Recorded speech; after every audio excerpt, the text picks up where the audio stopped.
O Zé desliga tudo, né? O ar aí.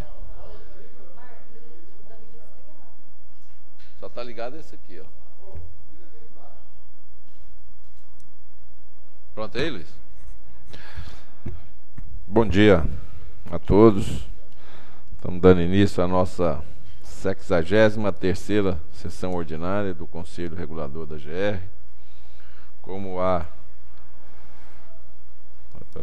quórum suficiente, já partimos para o item 2, leitura e discussão da ata da sessão anterior. Eu pergunto aos conselheiros se tem alguma consideração em relação à ata, que foi enviada antecipadamente a todos os conselheiros. Tudo bem, conselheira Ana Carolina, conselheiro Zé Eduardo? Eu só queria dar uma, Paula, queria só dar uma sugestão, não sei se é possível e se pode fazer isso de forma a ata tem uma forma padrão de deixar a relação de processo em anexo. Você faz a ata e põe... porque aí a gente fica mais fácil de conferir se está... Hã? Não, a ata. Não, o que ele está falando é o seguinte: você tem a pauta normal do que ia acontecer aqui, a ata do que ia acontecer aqui, e os processos que foram julgados aqui ficam em anexo. A relação de processos fica em anexo da ata. Não tem problema, não. Mas aí eu peço que porque vocês, o corpo então... da ata fica menor. Que a gente consegue ler mais fácil. Tá, aí eu só peço que vocês me encaminhem, então, um processo antecipado para eu fazer já esse anexo. Não tem nada a ver. Os processos são todos antecipados. Tem nada a ver. Não, o negócio... Aqui no corpo da ata, então, repete-se todos os processos que estão na pauta. Ah, entendi. Então, eu estou falando para colocar isso em anexo. É só a estrutura da ata. Anexo, só a estrutura. Não vai mudar nada. Você vem com a ata, termina ela em 2, 3 laudas e depois você vem com o anexo os processos. Não vai nem... Não gasta 2, 3 laudas de jeito nenhum. Então não vai ser a decisão de processo por processo, então? Não. Você vai fazer do mesmo jeitinho que está ali. Só que os processos do Zé de Paula, vai ser em anexo ao corpo da ata. Entendi. Você pode mencionar os processos da pauta na ata e coloca o número deles em anexo. Depois nós vamos... Depois a gente vê. Eu acho que não tem problema não. Pois não. Entendi o que você está falando aí. Realmente. Eu só falei para a Cristiane ontem, para os conselheiros deixarem bem claro para ela quando que a defesa não é conhecida e quando ela não foi acatada, só para não criar confusão aqui na pauta, porque ela estava... Tem muitos aqui com defesa não conhecida, que a defesa foi conhecida, ela não foi acatada. Mas precisa ser falado para ela direitinho, para ela não... Porque ela não sabe, né? Ela não está com processo. Aqui está como defesa não conhecida. Como ela não tem acesso aos processos antes, né? Porque é só a relação que vocês mandam. Porque a ata tá com defesa não conhecida, as partes de defesa conhecida, de defesa foi analisada. Presidente, então já aproveitar a deixa da discussão da pauta aí, também queria dar uma sugestão. Na pauta... às vezes a gente colocava os processos que vão ser relatados pelos conselheiros primeiro, com recurso, com defesa, aí deixava esses com defesa não conhecida, sem defesa e defesa intempestiva pro final. De todos os conselheiros no final, porque a gente está fazendo uma votação em conjunto, né? Às vezes a gente deixava esses tudo junto por último. Só sugestão também. Pode ser também. Porque aí a gente julga só os primeiros, os últimos já estão... Que não tem muita discussão. Pode ser também. Ok. Propostas de alteração do modelo da ata. Ok? Ok, secretária executiva. Fica aprovado também nossa ata da reunião anterior.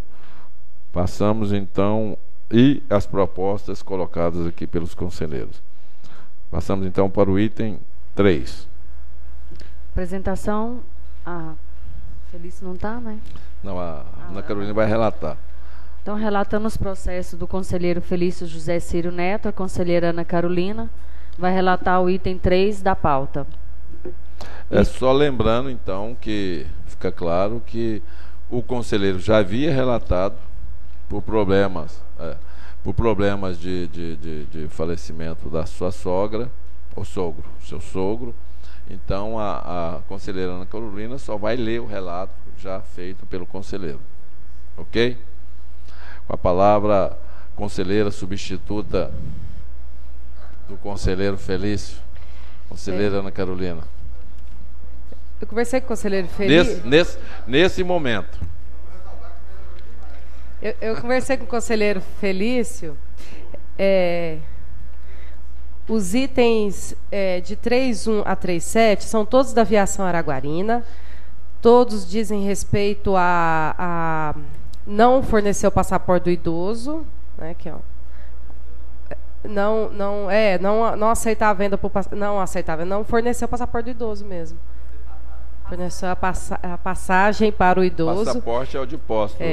Desculpa, eles negaram, né, a passagem para o idoso, são todos do mesma infração.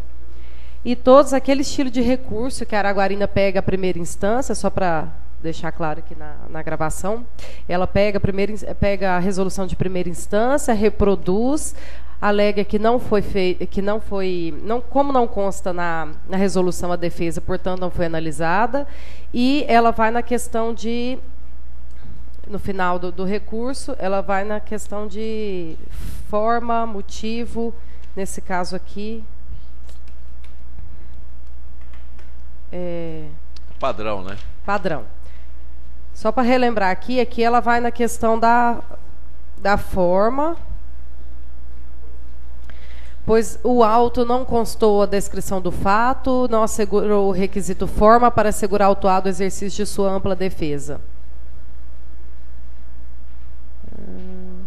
Bom, essa aqui é a Araguarina, aviação Araguarina, artigo 12, inciso 21.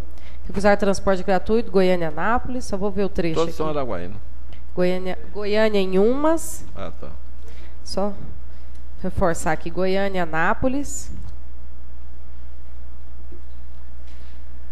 TRP de Goiânia, Goiânia, Anápolis. Na verdade, é recusar transporte gratuito nos casos previstos em lei. E aqui, para recusou transporte gratuito a portador de passaporte do idoso. Goiânia, Anápolis. Goiânia, Anápolis.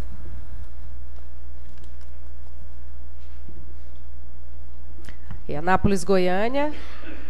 E são todos, o conselheiro foi todos pela manutenção do auto de infração. Não provimento, né, do pedido de o voto aqui, para ficar consta. Vai falar que eu não li direito. Diante do exposto, com base no que consta dos autos, em especial no parecer SUPAIP, número tal, para todos os processos, me manifesto pela improcedência do recurso e a consequente manutenção dos efeitos legais do auto de infração em apreço. Conselheiro relator, Felício José Círio Neto. Todos concordam com o voto do conselheiro Felício?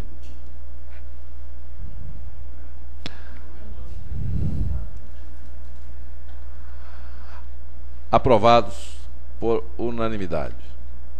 Próximo. Passamos ao item 4, apresentação e discussão de processos com defesa não conhecida a serem relatados pelo conselheiro Danilo Guimarães Cunha. Item 4.1 ao item 4.6. A palavra, conselheiro Danilo.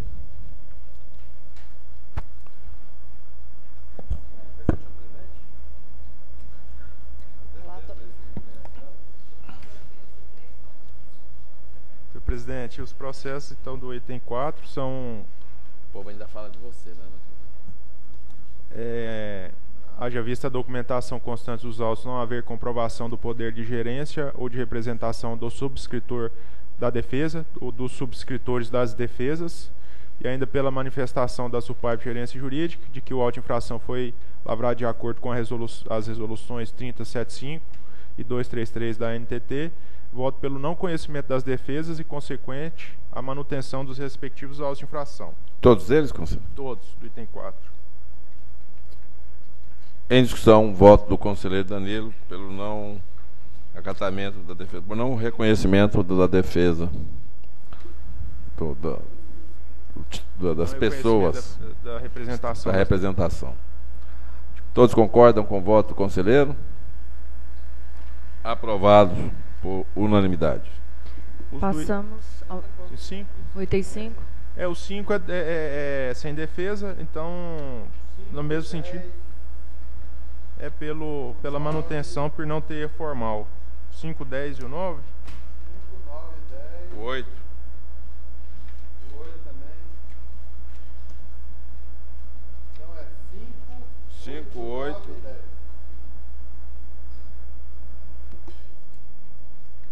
Ok. Todos eles, de alguma maneira, não há reconhecimento da análise da... Então é intempestivo, 9. Presidente, o meu eu queria deixar separado só porque tem um... 8? É. Então vamos por parte. Fica então o item 5 também Manutenção. aprovado pela manutenção dos autos, porque se não houve defesa. O item 4, todos concordam com o voto do conselheiro em relação ao item 4 e 5? Aprovados por unanimidade. Próximo item 6. Apresentação e discussão de processo com pedido de revisão a ser relatado pela conselheira Ana Carolina de Lima Costa. Item 6.1, processo 2009, final 1113, interessado Itatur Transporte de Passageiros e Turismo Limitada. Auto de infração 12.115 da NTT. Com a palavra a conselheira Ana Carolina. Agora é ela mesma. O processo de auto-infração foi lavrado em desfavor da Itatur por realizar a viagem de Senador Canedo a Bela Vista de Goiás, sem portar a licença de viagem, infringindo o disposto do artigo 56, inciso 1 da 005. Foi enviada a notificação, a mesma não apresentou defesa. Com a notificação de penalidade, foi enviada a resolução de julgamento da diretoria executiva, que manteve o auto-infração. O auto é de R$ 3.200 e ele foi notificado para apresentar recurso ao Conselho de Gestão. Também não foi apresentado recurso e os autos foram encaminhados ao setor financeiro e contábil, que expediu a carta de cobrança recebida em 22/12/2009. Em 4/11/2010, foi protocolado pedido de revisão. Um ano depois. Esse aqui... mas é qualquer tempo. Eu sei. Dezembro, isso. Só que tinha olhado os meses aqui. Foi protocolado pedido de revisão, onde o autuado pede a reapreciação do processo, alegando que o serviço objeto de auto-infração em apreço não seria de competência da GR, em função de que sua execução ocorreu dentro da região conurbada da Grande Goiânia, região metropolitana. Não existe nenhum convênio celebrado entre a Companhia Metropolitana e a GR, transferindo tal competência daquele para este, fato este por si só já justificaria o cancelamento do presente auto-infração, por incompetência deste ente público quanto à sua fiscalização. Essa argumentação da Itatur também já é recorrente. A gerência jurídica, por meio do parecer 890, manifestou-se pela manutenção do auto-infração. Em seguida, o processo foi encaminhado a este gabinete para relatar. É o relatório. Posso ler o voto? Eu queria Não, só... é discussão. Queria dar só uma sugestão aqui de correção da nossa pauta, porque está aí auto da NTT, e não é. Só tirar esse NTT aí na hora que você for relatar o processo, que não é. Foi falha nossa aqui. Senador Canedo, Bela Vista, em que pese Bela Vista, a grande cidade de Bela Vista, minha família de lá e tal. O erro aqui deve ter sido... É grande, mas ainda não foi emancipado como Estado. Bom, com a correção do conselheiro Zé de Paula aí, o auto está certo, o número do auto é 12.115. Só a NTT, só confirmando aqui. NTT. Isso deve ter sido erro nosso lá, porque a gente que envia para... Então, o auto-infração não é da NTT. Ok.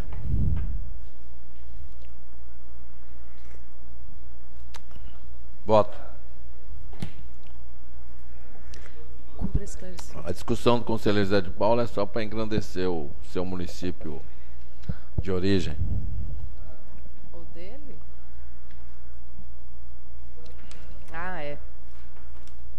Cumpre esclarecer que a GR é uma autarquia estadual dotada de poder de polícia que tem competência para fiscalizar, autuar e apreender veículos do transporte coletivo que estiverem operando irregularmente dentro do Estado de Goiás. Além disso, é sabido que o processo administrativo ocorre em função do exercício do poder da administração como salvaguarda da supremacia do interesse público. Assim, a administração não pode deixar de apurar ou punir caso seja verificada uma infração decorrente de irregularidade em face do poder de polícia. No presente caso, o transporte entre os municípios de Senador Canedo e Bela Vista está dentro das competências da AGR, Bela Vista de Goiás. Sendo assim, realizar viagem sem a licença expedida pela AGR culminou na perfeita lavratura do auto de infração em questão, não havendo no pedido de revisão apresentado fato novo que pudesse alterar ou modificar a decisão, nem circunstância relevante suscetível de justificar a retirada da sanção aplicada.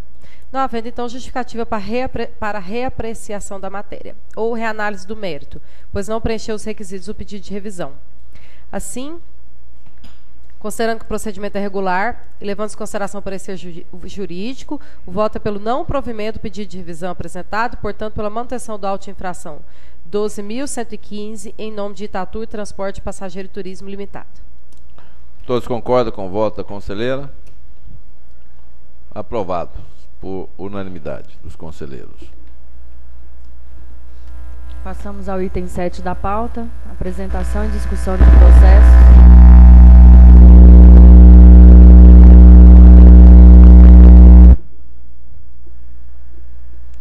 Bate nele que aí ele funciona.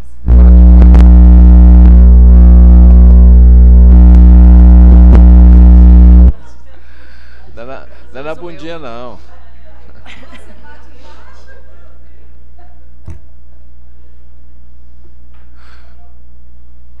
Luiz, como isso aí, Luiz?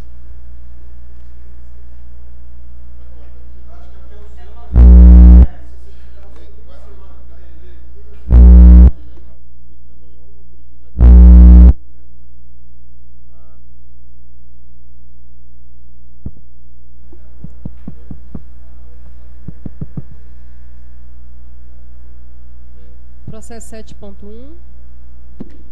Alô?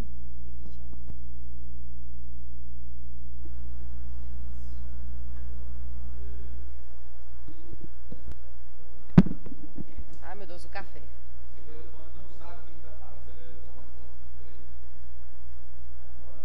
Vou beber o café para não derramar. Peraí.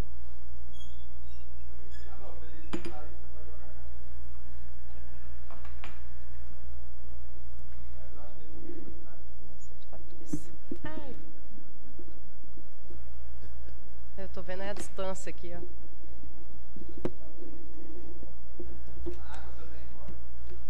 Processo 2011, final 6742, Viação Araguarina.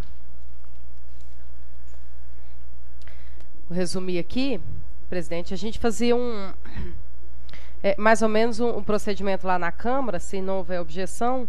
Nós limos a infração, a alegação, só para não tomar muito tempo, porque eram muitos os processos. A infração aqui, cometida pela Viação Araguarina, no TRP de Bom Jardim de Goiás, por suprimir a viagem no trecho de Bom Jardim de Goiás, Goiânia e demais seções na linha 12, 11, 34, 20, Torixoréu, Mato Grosso, a Goiânia. Artigo 2º, inciso 3º, a linha H da Resolução 3075. Foi encaminhada a notificação, foi recebida. Autuado protocolou defesa tempestivamente, alegando que o auto de infração não pode subsistir, tendo em vista que decorreu mais de 30 dias a lavratura da auto de infração e expedição da notificação de autuação, o que acarreta a prescrição administrativa, operando a preclusão da oportunidade de autuação do poder público sobre a matéria de sua apreciação. Por fim, pede o cancelamento do auto de infração e o arquivamento do processo. A gerência jurídica acatou o parecer da SUPAIP e manteve o auto de infração, manifestou-se pela manutenção, tendo em vista a ausência de qualquer irregularidade. Seguido o processo, fez essa conselheira para relatar. Essa questão dos 30 dias, né, presidente, ela já é esperado. Já é esperada, ela não cabe aqui, essa argumentação não cabe aqui na resolução da NTT, que não tem essa questão dos 30 dias para enviado, só no Código de Trânsito Brasileiro. Voto. Já era voto. Aí eu só explico essa questão aqui no voto, que não distingue prazo mínimo para expedição, a legislação que regulamenta o transporte interestadual. Mesmo que houvesse o descumprimento, eu entro naquela questão de não acarretar consequências processuais, por causa da processuais, tal como a prescrição da pretensão punitiva da administração pública. Senão seria insustentável, né, a questão do grande número de processos instaurado. Após a análise da defesa apresentada, bem como das demais peças, infere-se a improcedência das alegações e a ausência de amparo legal, bem como inconsistência que se refere aos fatos apresentados. Eu entro na questão de culminou na perfeita lavratura da auto-infração, e ele não entra no mérito da defesa cometida em si, só fica na questão da notificação. Assim, sou pela manutenção da auto-infração 117799 da NTT em nome de Viação Araguarina. Todos concordam com o voto da conselheira? Eu só queria perguntar ao jurídico, essa coisa dela dos 30 dias, justificativa dela, ok, no processo, tudo bem, é isso mesmo, né? Esses são processos da NTT.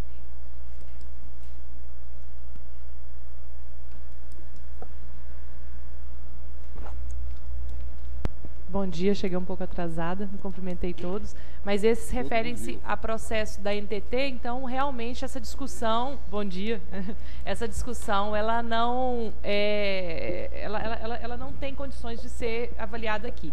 Mas eu estava até conversando com o conselheiro Zé de Paula ontem, na Câmara ainda se discute, em todos esses processos em relação aos 30 dias, ainda se discute o que dos processos, dos nossos processos, e que existem nas nossas resoluções o prazo de 30 dias para cumprimento de determinadas obrigações. Mas nós fizemos uma diferenciação de que seria esses prazos próprios, prazos impróprios, e assim, a gente tem convicção de que esses prazos são realmente impróprios, tanto é que na Lei 13.800, eu estava vendo depois da nossa conversa, existe um prazo de 30 dias, para que depois que se encaminhe os processos para julgamento, que se julgue em 30 dias, que é um prazo impróprio também. Então, prazos dispostos nas legislações existem diversos.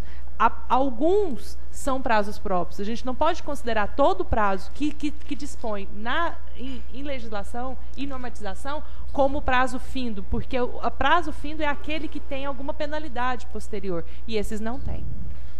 Sob pena da gente também, todos os prazos que aparecerem, nós também assim considerarmos, como, por exemplo, o prazo que está na Lei de Processo Administrativo, que é de julgamento de 30 dias. Então, vocês teriam apenas 30 dias para julgar os processos. Só um minutinho. Igual está no processo anterior aí, ó. O processo já tinha sido julgado, já tinha ido lá para a dívida ativa. Depois de um ano, a pessoa ainda tem direito de recorrer. Depois que vai fazer. Quer dizer, só para eles, para nós nada? Ué, não existe. O que o senhor está pontuando até é o pedido de revisão. Okay. E até na lei, nós fizemos uma alteração no nosso decreto, que havia disposto que o pedido de revisão só poderia ser feito em 30 dias, mas isso feria o que dispunha na Lei de Processo Administrativo, que dispõe que a qualquer tempo. Okay. Só que esse a qualquer tempo é até muito restrito, que o pedido de revisão é só para fato novo ou circunstância relevante. Não pode ser analisado novamente os fatos que foram à época julgados. Ok. Eu queria só informar o seguinte, em relação ao prazo, o que se não me falha a memória, conselheira Ana Carolina, esses processos a gente já são vários deles, inclusive desse aí, na última vez que eu relatei, tinha deles. Se não me falha a memória, a discussão na defesa é quanto ao prazo da notificação. Para enviar a notificação. Para enviar a notificação, não o prazo de lavratura, como a gente está falando. Então é só... Então é um detalhe. Outro, tem uns 30 dias. É um detalhe. No auto já consta o prazo para você fazer a defesa, e a notificação, ela abre um tempo novo. Seria no amplo da defesa, em particular, é muito melhor, porque ele prorroga o prazo. Então não há de se discutir isso aqui. Ok. Nessa questão. Claro. E em complementação é o exemplo que a gente coloca, que é o do Código de Trânsito Brasileiro, que ele dá um prazo de 30 dias sob pena de ser arquivado. Então existe uma penalidade E a confusão toda na NTT, eles pedem para que esse processo seja arquivado porque não foi notificado em 30 dias, utilizando o que dispõe no Código de Trânsito Brasileiro. Então, a gente não utiliza o Código de Trânsito Brasileiro e lá, sim, o prazo ele é próprio porque dá uma penalidade de que será arquivado o processo. Ok. Todos concordam com o voto da conselheira Ana Carolina? Aprovados por unanimidade. Próximo.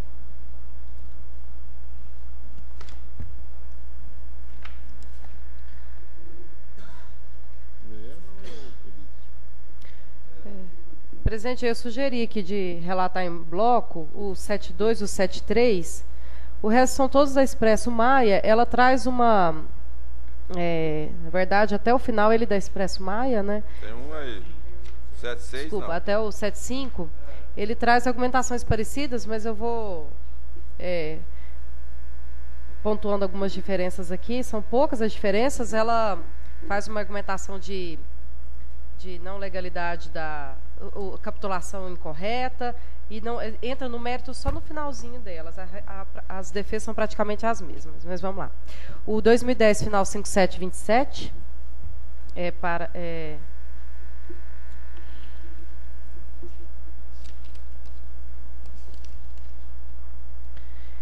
lavrado em desfavor da Expresso Maia, em Porá, Goiás, por cobrar valor da passagem abaixo do valor permitido pela NTT, na linha 12.0473, Barra do Garças, a São Luís do Montes Belos. Aqui é o artigo 2º, inciso 3º, a linha E. Cobrar a qualquer título importância não prevista ou não permitida nas normas legais ou regulamentos aplicáveis. O fiscal diz: a empresa está cobrando o valor da passagem abaixo do valor permitido pela NTT, conforme fotografia dos bilhetes de passagem em anexo. Aqui ele coloca alguns bilhetes, a 1245, ele explica aqui, só porque eu tô lendo aqui, presidente, porque isso o pessoal da Câmara perguntava muito, principalmente o representante das operadoras, quanto que estava cobrando abaixo. Constatamos que a empresa está comercializando o preço passagem abaixo, aprovado para esta linha, conforme bilhete de passagem tal, onde está sendo cobrado o valor de R$ 19,52 e os bilhetes de passagem, números tais e tais, que está cobrando o valor de R$ 12,45, sendo que o valor aprovado pela NTT é de R$ 33,21, conforme fotografia, ele coloca um bilhete aqui. A Maia, ela tenta descaracterizar a autuação, falando que está a capitulação errada. Ela apresenta foi recebida a notificação. Engraçado que nos processos da Maia, aqui em todos esses que eu vi, não consta a data do recebimento da notificação de autuação. Aí ela vai ao protocolo de defesa e considerar tempestiva, alegando que o auto de infração foi lavrado com erro quanto ao enquadramento jurídico de fato. Essa é a mesma argumentação, sendo que a capitulação legal contida está equivocada, o que fere o princípio da reserva legal, porquanto referido instrumento ao ser erroneamente capitulado está evado de nulidade, o que afronta o direito de ampla defesa. Até aí ela não entra no mérito. Alega ainda que não procede a narrativa de que a empresa autuada estava cobrando preço abaixo estipulado pela NTT, pois o agente não demonstrou quais valores foram cobrados, e a menor, e nem o quadro de tarifas que teria sido afrontado, limitando-se tão somente a apresentar numeração de bilhetes de passagem. A jurídica acatou parecer da SUPAI e manifestou-se pela manutenção da auto-infração. Processo VS, conselheiro, para relatar.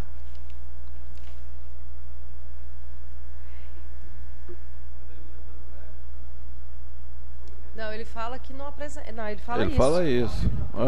Que não, o fiscal não demonstrou nem a tabela, nem os valores que deveriam ser. O que foi cobrado abaixo, né, da tarifa. Pode. Relato. Isso já tinha dado discussão, inclusive uma vez nós até pedimos para a SUPAI colocar o quadro de tarifas para a linha, porque o representante dos operadores sempre pedia isso aqui. E aí, não tem não? Não, aqui não. Nesse processo não. O fiscal só fala os valores, né? E deve ter esse quadro lá, aprovado lá. Foi mencionado. De 45 para 12. Nesse trecho aqui. Parece que ela pega trechos intermunicipais e faz abaixo do valor para pegar o trecho intermunicipal. nesse bilhete aqui a cidade.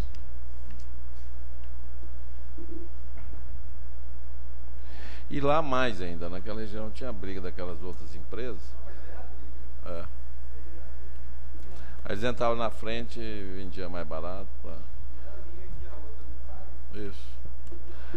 Isso aí já foi inclusive resolvido com aquela reunião que nós tivemos com eles e tal. Pelo menos parece que se resolveu isso aí. Não tiver mais reclamação. Esse processo é...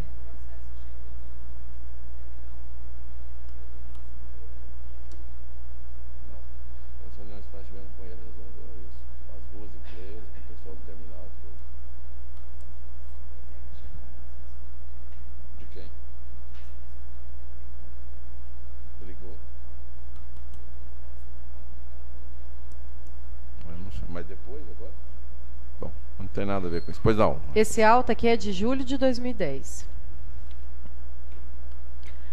Inicialmente, cumpre esclarecer que, em caso onde há impossibilidade de se verificar a data do recebimento da notificação pelo autuado, deve-se considerar a tempestividade da defesa apresentada, pois a ANTT recomenda em seu manual de processamento de autos de infração que, quando, por algum motivo, não for possível a verificação da tempestividade, a peça de defesa será considerada tempestiva, para que não haja cerceamento do direito de defesa. Extrai-se do presente auto de infração que o fiscal agiu com a devida observância quanto aos requisitos exigíveis, no que se refere à competência, objetivo, forma, motivo, finalidade do ato administrativo. Não se constatou vício procedimental, resta inquestionável a infração imputada. Tem a questão eu falo da questão da presunção da veracidade do fiscal durante o ato da fiscalização, e ela não trouxe qualquer prova ou documento que desconstituísse o aludido auto de infração. Ao contrário do que afirma a contestante, foi anexado pela fiscalização mencional da auto de infração documento comprobatório da irregularidade cometida pela empresa, folha 4 e 5, inclusive com menção de valores cobrados. Bom, aí infere-se a improcedência das alegações da autuada. Vota pela manutenção do auto de infração 856414 da NTT em nome de Expresso Maia. Todos concordam com o voto da conselheira Ana Carolina? Aprovado por unanimidade. Próximo. Processo 2010, final 5726. Trata-se da Maia também. Por executar serviço com veículo sem sanitário, sendo que, de acordo com o contrato da linha, o veículo deveria possuir o mesmo, na linha 12089300 São Luís de Montes Belos, a Barra do Garças. Infringindo o disposto no artigo 2º, inciso 3º, a linha C, da 3075. Foi enviada a notificação, também não consta a data de recebimento, o autuado protocolou defesa. Todas essas são da mesma data de protocolo de defesa, 28 de outubro de 2010. Alegando que o auto de infração foi lavrado com erro de enquadramento, ela entra naqueles todos, não vou ler de novo, que é a mesma argumentação, só no final que ela entra no mérito. Alega ainda que em nenhum momento executou o serviço com utilização de veículo com características e especificações técnicas diferentes das estabelecidas e que o agente fiscal não descreveu quais características e especificações que não se encontravam em conformidade com as estabelecidas. Por fim, diz que nenhuma irregularidade foi cometida por ela, sendo que o que ocorreu foi um equívoco por parte do agente autuante. Mas o fiscal não falou que era o banheiro? Eu vou ler até a observação, que a jurídica SUPAP foram pela manutenção da auto-infração. O fiscal diz o seguinte: a empresa está com o veículo em serviço com característica diferente do estabelecido pela NTT. Ponto. O veículo que está operando é convencional sem sanitário. Que a letra está um pouco difícil aqui. O veículo que está operando é convencional, ou convencional, deve ser convencional sem sanitário. Então, ele explicou aqui a especificação, né? Aqui ele reforça. Constatamos que a empresa está executando o serviço com especificações técnicas diferentes do que está autorizado, pois, de acordo com o contrato da linha, a empresa deveria ter colocado o veículo com sanitário, sendo que o veículo acima não possui. Então, o fiscal foi claro aqui, né? Entra na questão da presunção de veracidade. Presunção. Em discussão, alguém? Voto. Eu entro na questão da defesa, então eu considero tempestiva. Entro que todos os requisitos foram cumpridos no ato administrativo. Após a análise da defesa apresentada, bem como das demais peças, infere-se a improcedência das alegações suscitadas por ausência de amparo legal, bem como inconsistência no que se refere aos fatos apresentados. Sou pela manutenção da auto-infração 823014 da NTT em nome de Expresso Maia. Todos concordam com o voto da conselheira? Aprovado por unanimidade. Próximo.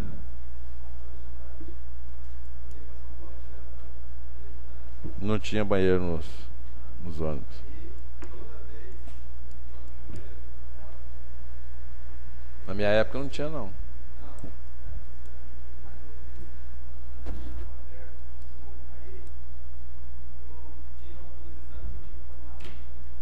Nossa Senhora. Vamos.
Bom, presidente, continuando aqui, depois do relato aqui histórico, processo 2010, final 5725. Ai, gente, para. Você podia nos poupar, né, dos detalhes sórdidos.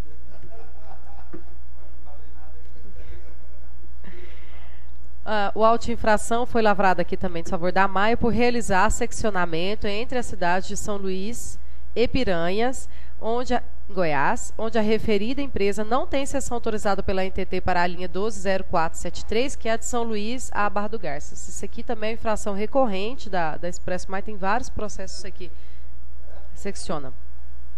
É o artigo 2º, inciso 3º, a linha D da resolução 3075. Alterar sem prévia comunicação à NTT o esquema operacional da linha. Foi enviada a notificação. Também não consta o recebimento da mesma, porque aqui eles fazem uma pesquisa dos autos da NTT de recebimento, e aí é preenchido lá a data de recebimento da notificação e apresentação. Esse aqui não consta. O autuado protocolou defesa em 28/10, alegando que o auto de infração foi lavrado com erro de enquadramento, a mesma coisa que ela fala, enquadramento jurídico do fato, capitulação legal errada. Bom, aí ela entra no mérito. Acrescenta que não estava promovendo nenhuma alteração do esquema operacional da linha, mas tão somente efetuando embarque e desembarque no TRP de São Luís de Montes Belos, conforme esquema operacional da linha, alegando que esse fato não consta no auto de infração, o que prejudicou seu direito ao contraditório e ampla defesa. A jurídica, a SUPAIP, foram pela manutenção da auto-infração. Ela fala que só porque não está escrito no auto, por que ela parou lá, cerceou o direito de defesa. Observação do fiscal. A empresa efetuou venda de bilhetes de passagem para sessões não autorizadas, onde a mesma não possui sessão sem autorização da NTT. Segue em anexo a fotografia das passagens para comprovação dos fatos. Então, desculpe interrompê-la, tem um trecho aí no seu relato. Na defesa, ele fala que parou para fazer embarque e desembarque? Tá daquele jeito que você leu? Pois é, eu vou ler o finalzinho da defesa dela aqui de novo. Aquele trecho, por favor. Só reforçando aqui, ele fala aqui, ó. Não, mas não é engraçado, não. No entanto, a empresa, com finalidade de escapar da fiscalização, emite as passagens conforme sessões que lhes são autorizadas a realizar, que é São Luís a Barra do Garças. No entanto, o que ocorre na prática é o seccionamento não autorizado, que neste caso específico foi de São Luís para Piranhas. A empresa mascara a irregularidade pelo preço cobrado, que é inferior ao preço da tabela autorizada pela NTT, que é 33,21 centavos. R$ 33,21, fazendo assim concorrência ruinosa a outra empresa que opera a linha. Aqui ele foi claro, né? Ele abarcou dois problemas. O final da defesa é porque tem uns que ela fala que parou só porque um passageiro queria descer e ela não pode impedir o passageiro de descer. Mas nesse caso, ela fala assim: além disso, a autuada possui permissão para a referida linha, pelo que não pode sofrer qualquer punição por trafegar, embarcar ou desembarcar no terminal rodoviário de São Luís. Ela fala que pode entrar e desembarcar lá, né? O fiscal foi claro. É que eu só simplifiquei o que ela falou. Na verdade, ela fala: além disso, a autuada possui permissão para a referida linha, pelo que não pode sofrer qualquer punição por trafegar, embarcar ou desembarcar no terminal. Acho que aqui, na defesa, em algum lugar, ela fala que pode desembarcar lá. Por isso que eu coloquei lá no meu relatório. Não, mas é porque do jeito que a senhora colocou no seu relatório, caracteriza que a própria empresa... ela confirma o motivo da autuação.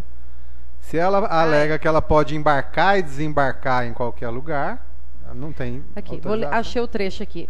Ora, a autuada na defesa, é permissionário do transporte rodoviário conforme a legislação vigente.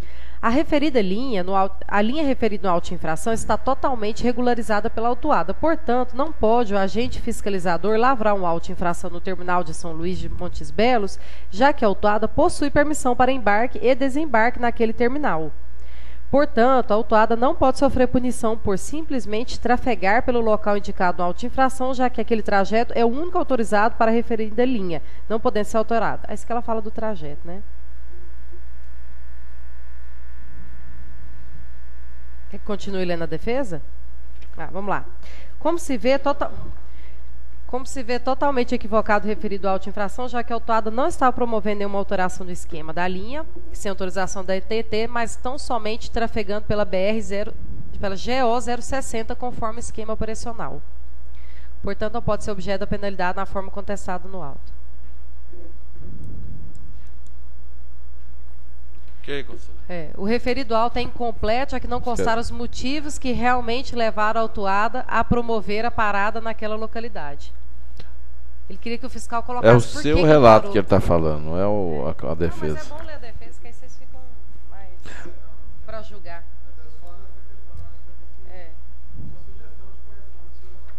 São tantos que a gente faz.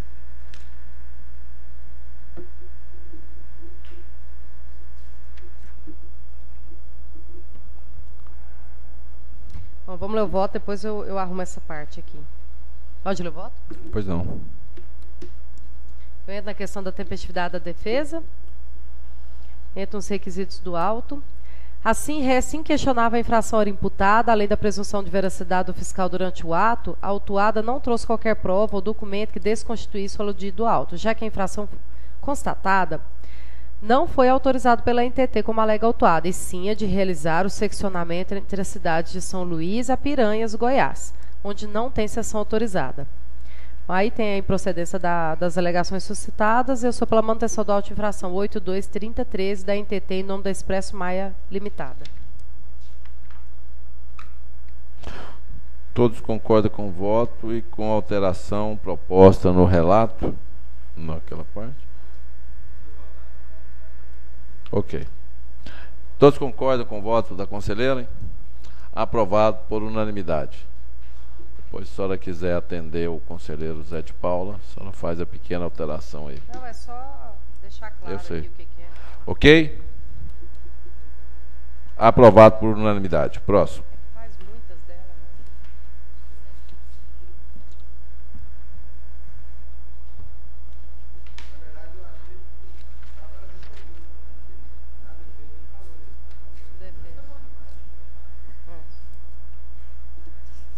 Processo 2010, final 5019, também é da Maia.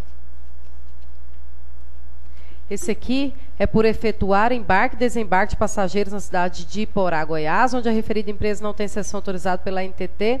Ver se são as mesmas alegações. Para a linha 1204, é a mesma linha, São Luís, a Barra do Garças.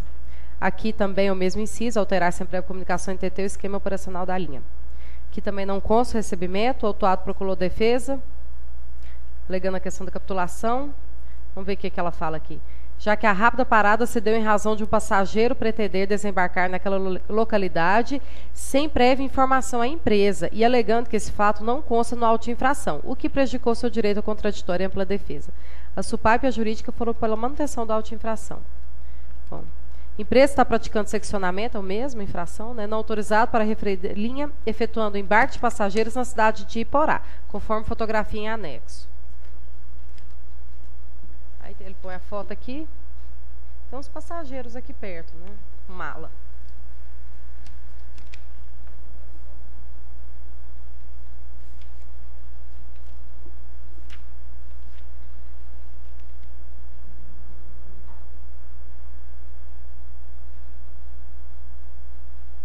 Eu não estou achando aqui, mas ela fala aqui, ó. Como se vê, totalmente equivocado o referido auto, já que a autuada não estava promovendo nenhuma alteração do esquema operacional da linha, mas tão somente permitindo o desembarque de um passageiro que resolveu desembarcar naquela localidade. Fato comum e que não pode ser objeto de penalidade na forma do contestado auto de infração.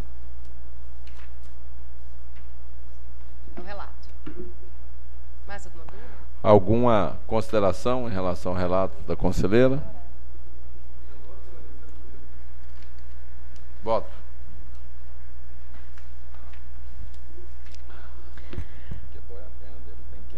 Aqui é tudo igual. A questão é: resta inquestionável a infração imputada, além da presunção da veracidade do fiscal. Durante o ato da fiscalização, a autuada não trouxe qualquer prova ou documento que desconstituísse o aludido auto, baseado inclusive em fotografias, folha 5.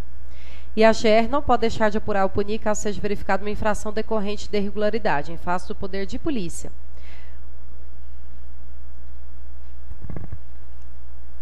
Bom, aqui eu só reforço. Convém salientar que as empresas de transporte rodoviário de passageiros devem somente realizar o embarque e desembarque de passageiros nos terminais das linhas em seus respectivos pontos de seção ou nos pontos de parada, e a empresa não possui permissão para realizar a parada em Iporá, procedendo assim de maneira irregular. Além disso, de acordo com a resolução 1383/2006 da NTT, são direitos dos usuários. Eu entro na questão dos transportados, dos usuários, né, pontualidade, segurança, higiene, conforto do início ao termo da viagem. Assim, sou pela manutenção do auto de infração 856408 da NTT em nome do Expresso Maia. Todos concordam com o voto da conselheira? Aprovado por unanimidade. Próximo.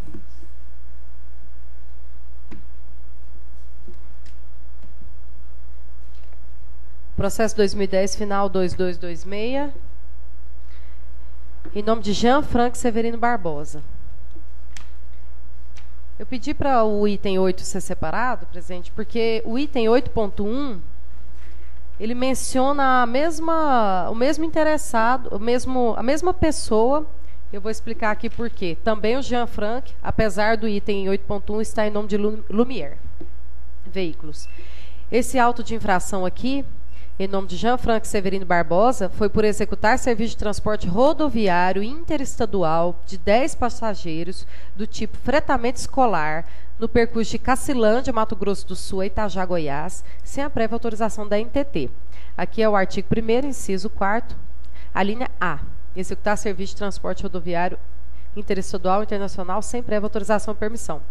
Ele foi devidamente notificado, apresentou defesa alegando que não transporta passageiros interestaduais, e sim alunos da zona rural do município de Itajá, Goiás, e que uma vez ou outra passa pelo município de Aporé, Goiás, para buscar alunos que estão matriculados em Itajá.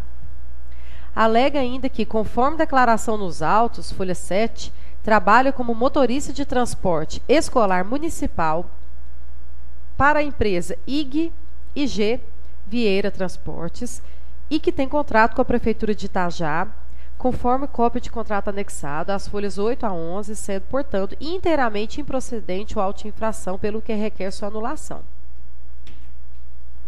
A gerência jurídica catou parecer da SUPAP pela manutenção do auto de infração. Eu enviei um despacho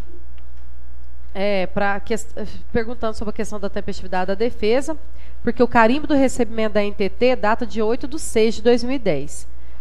bem como se foi correta a autuação em nome da pessoa física, o motorista, Jean Frank Severino Barbosa, em nome da transportadora, como afirma o fiscal no relatório de irregularidade, e a possibilidade de busca junto ao DETRAN do proprietário do veículo autuado. Isso tudo foram informações que eu solicitei. A SUPAIP, por meio do parecer 1031/2012, informou que a defesa deve ser considerada tempestiva, tendo em vista que no documento de atualização do processo de transporte de passageiros consta a data 3/5/2010 como recebimento da notificação e a data 2/6 como recebimento da defesa, que, apesar de divergente das outras datas constantes nos autos, essa deve ser considerada pelo fator de ser a mais benéfica ao autuado, além de concetânea com o princípio do contraditório e ampla defesa. Quanto a ser pessoa física, informa que essa pode ser perfeitamente autuada, pois se trata de empresa individual que presta serviço de transporte de alunos da cidade de Cacilândia para Itajá, sem a devida autorização da NTT. Não foi possível realizar a busca do proprietário do veículo do autuado, tendo em vista que o mesmo se encontra cadastrado no DETRAN de Mato Grosso do Sul.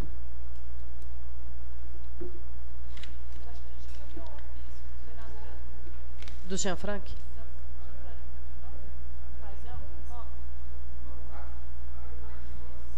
Aqui não, só fala que não foi possível. A questão é a seguinte, ele foi, aqui tem no auto de infração o CPF da pessoa, e por isso que eu perguntei, porque ele fala assim: executando o transporte clandestino interestadual de passageiros de Cacilândia para Itajá. No relatório, ele fala assim: em fiscalização no posto da Polícia Rodoviária Estadual de Ipauré, foi abordado o veículo tal, Kombi, é uma Kombi, de propriedade supracitada. E a supracitada, no caso, é transportadora Jean Frank Severino Barbosa, o qual, na ocasião, executava o transporte de 10 passageiros, fretamento escolar de Cacilândia para Itajá. O que ele apresenta aqui na defesa? Ele apresenta um contrato entre a Prefeitura Municipal de Itajá e a tal da IG Guimarães Vieira, que é IG Vieira Transporte, que tem representado por Yolanda Guimarães Vieira, e ele alega que é motorista dessa empresa. Alega, né? Tem um contrato aqui, uma cópia de contrato, entre a Prefeitura e a IG Vieira Transportes. E aqui... Pois é, o fiscal fala que sim, né? Só...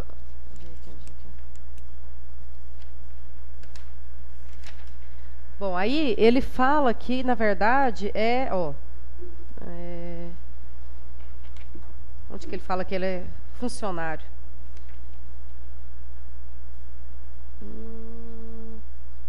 Devido ao equívoco do agente fiscalizador por entender que o veículo é de placa do município de Cacilândia e o autuado estava entre os municípios de Itajaí, porém entendeu que o autuado estava irregular.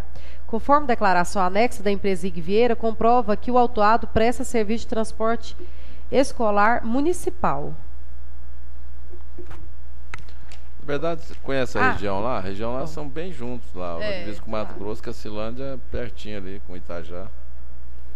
Aí o que ele apresenta é uma declaração, que a gente não sabe, é feita, digitada, da IG Vieira, com CNPJ, atividade de transporte escolar municipal, declara para os devidos fins de direito e a quem possa interessar que Jean Frank Severino Barbosa, brasileiro, casado, motorista, tal, RG tal, CPF tal, que é o mesmo CPF aqui do alto, 121-712-878-61, é o mesmo CPF que está no auto de infração, residente domiciliado em tal, trabalha na empresa como motorista, exercendo o transporte escolar municipal. Por ser verdade, firma apresenta declaração para que surta seus efeitos legais. Não é nem papel timbrado. Não, sim. Aí é uma assinatura que não tem reconhecimento de firma, não tem o contrato social dessa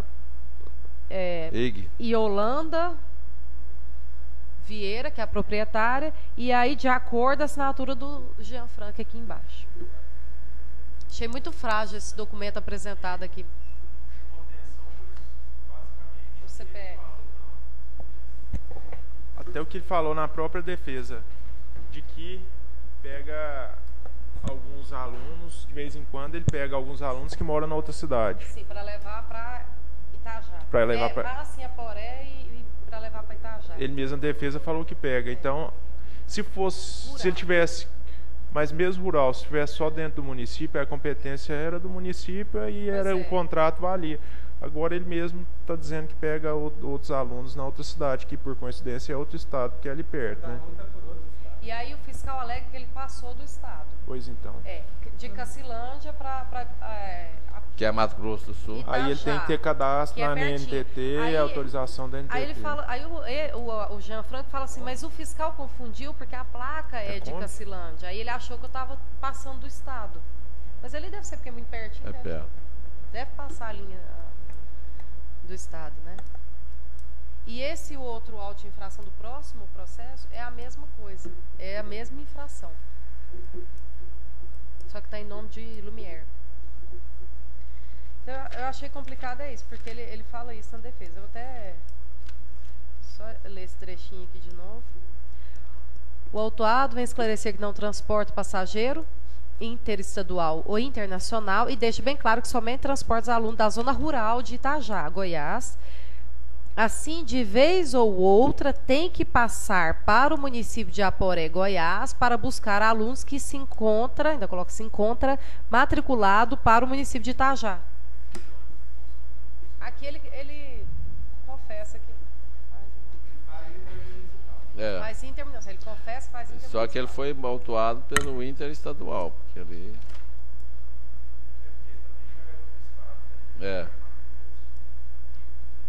o fiscal deixou... É bem perto ali. E Minas Gerais também é perto ali, ó.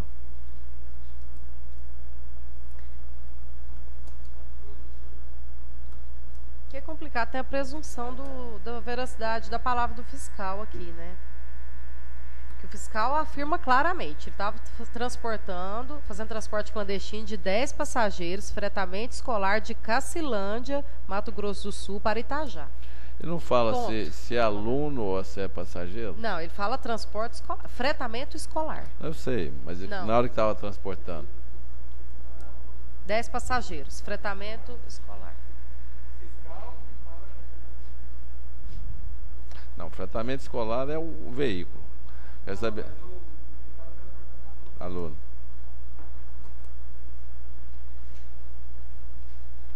Mas aqui, para ele saber que é fretamento, tem que ter aluno lá, né? Porque senão tinha um contrato, como é que o fiscal ia falar isso?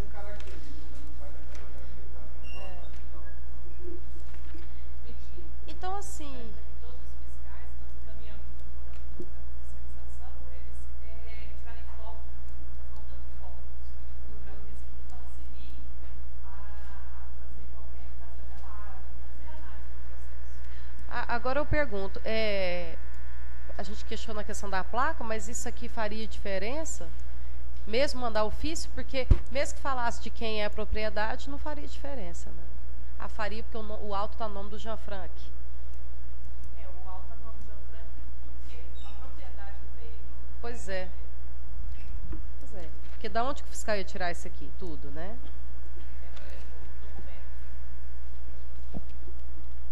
Ele fala... uma Kombi de placa tal de propriedade supracidade, transportadora, Jean Franco Severino Barbosa. Por isso que acho que o Supaiva falou que é microempresa. Né? E aí? O relato. Tem mais alguma dúvida? Então, dá o voto, vamos ver. Eu entro na questão aqui da análise da defesa, ausência de amparo legal. Normalmente, quando foi verificado pelo fiscal que o autuado estava realizando viagem interestadual entre Cacilândia e Itajá, sem autorização da NTT. Ademais, o autuado alega ser motorista de uma empresa que tem contrato com o município, contudo, além de o vínculo empregatício não ter sido comprovado, o transporte escolar estava sendo realizado com veículo de propriedade do motorista e trespassando os limites municipais e estaduais, sem nenhum tipo de licença da NTT, nem da GR, cada qual com sua competência específica. Que é importante também, nem da GR também. Porque se fosse ele falasse que é municipal, cadê a...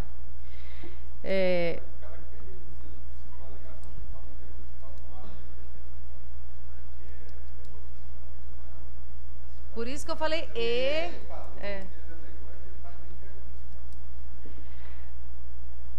Assim, sou pela manutenção da auto-infração, embasado no que consta dos autos, número 808441, ANTT, em nome de Jean Franco Severino Barbosa. Todos concordam com o voto da conselheira? Aprovado por unanimidade. Intervalo? Peraí, só um pouquinho. Pois só não, para esse primeiro aqui, eu já vou finalizar aqui minha parte. O item 8.1, apesar do item todo ser sem defesa, eu só gostaria de deixar, só para julgamento melhor dos outros conselheiros, no item 8.1, é sem defesa. Ele está em nome de Lumière Veículos Limitada. Local da infração, também no mesmo lugar, é Cacilândia. Esse aqui foi em Cacilândia. O motorista é Jean Franco Severino Barbosa. Bom, aqui ele foi autuado por executar serviço de transporte rodoviário interestadual e internacional de passageiros sem prévia autorização ou permissão. Por que eu estou lendo aqui? Observação. Realizando o transporte remunerado interestadual de passageiros. Não foi realizado o transbordo por falta de condições técnicas. Desculpa, aí ele fala aqui, onde se lê Cacilândia, lê-se Aporé. Então, o local do município foi em Aporé. O que ele fala aqui? Em operação de fiscalização da GO 180, município de Aporé, foi abordado e fiscalizado um micro-ônibus. Aqui ele já está com micro-ônibus, outro veículo, outra placa diferente daquela. Qual o dia? O dia de um e o dia do outro? Esse aqui é 23/3/2010. E esse 18/5/2011.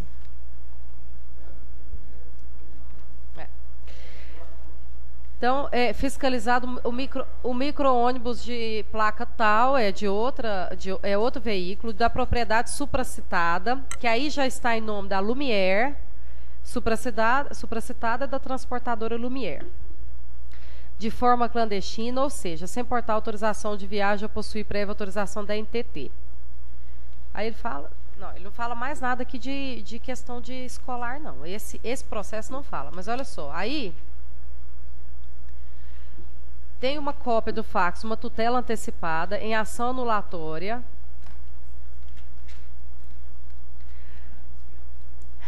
Você lembrou, né? Aí tem, esse aqui já é da doutora Alice, né? Esse memorando 240 da GEJUR, que tem uma liminar com essa placa, consta nos autos a ação anulatória proposta por Jean Frank. Consta nos autos. Jean Frank, proprietário do micro-ônibus tal, placa tal, cor branca, chassi, registrado no Detran de São Paulo, em trâmite na vara da Fazenda Pública da Comarca de Itajá, Goiás, a seguinte decisão liminar. Ante o exposto, defiro o requerimento da liminar de antecipação de efeitos da tutela pelos fundamentos supramencionados e, em consequência, suspendo a exigibilidade da multa relativa à auto-infração 763737, que é esse aqui, talão tal, acostado às folhas tal, determina ainda que a NTT e a GR se abstenham de apreender o veículo da requerente caracterizado inicial, não impeça de realizar o transporte de alunos na cidade de Itajá, Goiás, até Cacilândia, Mato Grosso do Sul, se abstenham de exercitar os atos de inscrição no cadastro de inadimplentes, CADIM, CIS-Bacen, em dívida ativa da União, bem como deixar de exercer os atos de cobrança de crédito junto ao objeto da auto-infração 763737 através da execução fiscal. Nossa senhora, né? Arbítrio, multa diária de R$1.000, sem prejuízo à transgressão criminal em caso de descumprimento da ordem. Assim sendo, informamos que os fiscais da agência deverão, aí já vem a parte da gerente jurídica, suspender a tramitação do processo administrativo instaurado em função da auto-infração 763737, esse aqui, se abster de apreender o veículo acima descrito e não impedir de realizar o transporte de alunos na cidade de Itajá até Cacilândia. Se abster de inscrever o requerente no cadastro de inadimplentes, de praticar qualquer ato de cobrança na dívida ativa ou praticar atos de cobrança do crédito objeto da auto-infração 763737. Após esse documento, tem a recebimento da notificação. Recebimento da notificação em 15/7/2011. Não apresentou defesa, nenhum objeto encontrado.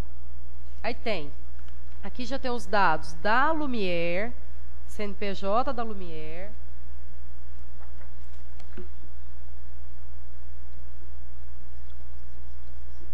Que é o mesmo do auto-infração. Aí tem aqui, não apresentação de defesa. Aí já tem o parecer da SUPAIP pela manutenção. Ela não entra nesse mérito. E já veio para eu relatar. Aí o que eu fiz? Eu pedi, como não tinha mais nenhum andamento dessa ação, eu pedi encaminhos aos à gerência jurídica para manifestação quanto à possibilidade e legalidade de prosseguimento do processo, tendo em vista o memorando tal. Aportam os presentes autos, aí a gerente jurídica responde. Após consulta em nossos arquivos, no site e no site do TJ de Goiás, não encontramos nenhuma ação judicial proposta pela empresa Lumière Veículos Limitada contra a AGR e ou a NTT. Logo, conclui-se que, apesar das placas descritas no auto de infração e no memorando supracitado serem as mesmas, não restou comprovado nos autos nenhuma relação processual entre o autuado, que é a Lumière, e Jean Franco Severino Barbosa. Por todo o exposto, tendo como fulcro os argumentos acima aludidos, ratificamos o entendimento anteriormente proferido, que manifesta pela manutenção do auto de infração 763737. Entendi. Não para a empresa. Se a gente, quando você falou em Jean Frank, eu lembro dele de algum local. Realmente, nós agravamos da decisão, a gente recebeu o mandado de segurança e eu, salvo engano, até já foi revertido. Eu não estou com aqui o andamento. O Jean Frank, quem entrou com mandado de segurança, pois é, mas eu vou ter que conferir, até por conta do processo anterior. Quem entrou com mandado de segurança, mas não, foi o Jean Frank, e a orientação que nós demos foi só para aquele auto de infração. A gente está fazendo as orientações bem restritivas, para paralisar o processo administrativo desse auto de infração. Então, assim, nós alegamos até isso na peça judicial também, porque o auto de infração foi lavrado em nome da empresa, e são pessoas distintas. Até a decisão liminar que o juiz deu, infelizmente, não há como ser aplicada, porque foi em nome do Jean Frank, que foi a parte que pediu, e não o nome da empresa. Como são pessoas distintas, ele pede para abster do auto de infração. Do auto de infração. A leitura, isso que eu tenho falado sempre, que a leitura que a gente está fazendo é muito restritiva. O juiz colocou que é do auto de infração, é só para aquele processo. Mencionou o auto, citou o auto.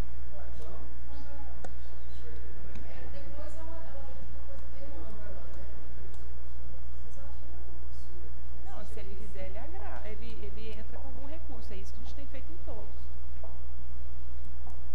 Ele fala para abster de escrever na gente, o que a gente precisa ver é o seguinte: nós podemos aprovar o relato da conselheira, que não tem problema jurídico nenhum. Para esse processo, não. Para esse processo, sim, não há problema jurídico algum, porque quem lavrou o auto de infração para o nome da empresa. Não, pois é, não. Por isso que eu estou falando, não tem a ver nada com... Em nome de Lumière, na verdade, é isso que é... Não é por causa de prender, não. É o caso de a gente cometer uma coisa que está aprovada no processo que tem uma liminar. Mas assim, realmente a gente defende sempre isso, que é restrito mesmo. Não, porque o seu pedido está correto. As orientações anteriores, a pessoa entregava um mandado de segurança, uma liminar de longe. Então nós podemos dar prosseguimento. Ô Danilo, e o auto é o nome CNPJ da Lumière, que não está mencionado nisso na liminar, né? Não foi ela nem que pediu. Então, é ilegitimidade de parte. Então, realmente, não... Você vê como é complicado esse Jean Frank, gastou dinheiro com o advogado que fez mal ela.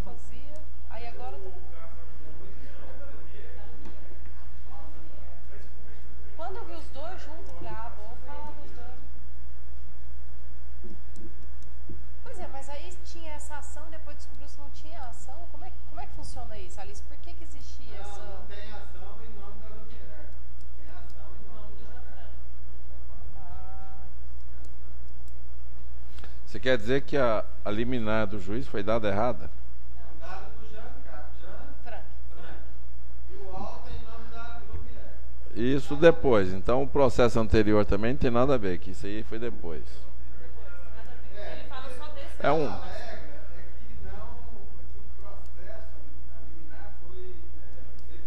Em função de um pedido específico a respeito de um determinado auto de infração. É essa restrição que ela está falando. Agora, eu não sei, advogado, né, faz de tudo.